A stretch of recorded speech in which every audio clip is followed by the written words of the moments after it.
aha san gidi ya lullube ni wai in babu ke na yi tambayawa zai kula ni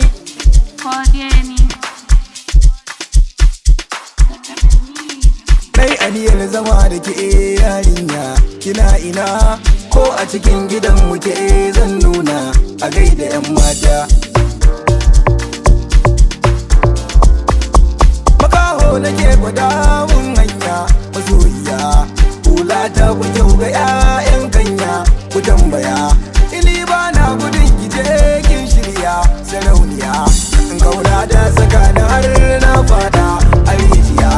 ai zaɓin ki ne ki bar jin kunya aminiya ai soyayya nake ta nema har ma na gujewa gulma iya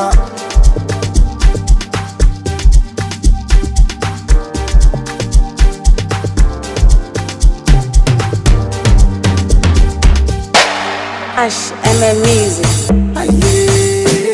Ni da ke mun kulla kauna inda rai zaba ni yar gata ni zaɓin ki ne na gaskata ba ki mun rata a soyayyar ki ta kama kamar kifi cikin koma ni ba na gudu sai na tsaya kora wa yan gulma ke ce kin biya ta tun da dai ai yanzu kin girma ko da ban faɗi ba sai da shuka a cikin gona sai na jure fama kan ki zan jure na sha nema so ya sa ni kirwa so ki dan zauna a dawana ke ce kin biya ta babu ke rai zai zaman kuna amma tambaya da ba ki komai sai mu so juna ayye ki man girki na gargajiya tuwon dawa kunun tsamiya akan ki nake faɗar gaskiya ni gamji uban ce biya yarinyar akwai wushirya karki bari ki mun zamiya ni ba zan miki ruwa ba tashi ki kai na gurin baba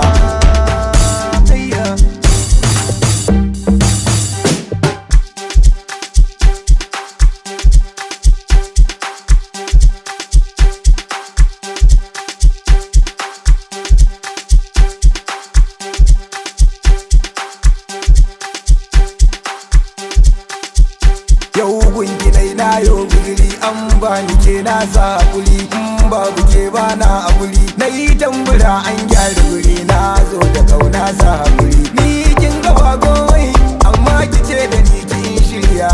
abin da zan shaida ke ce kin ga zaɓi na ke ce karkuce mun na zauce babu wai yau na dace ya ke zama ce ki ta sha biki kin guje mun da tashin liki da an taba ki aka sha mamaki ina kike zo ki samun shauki zo yarinya MH Jadon yaron boyawanci a madne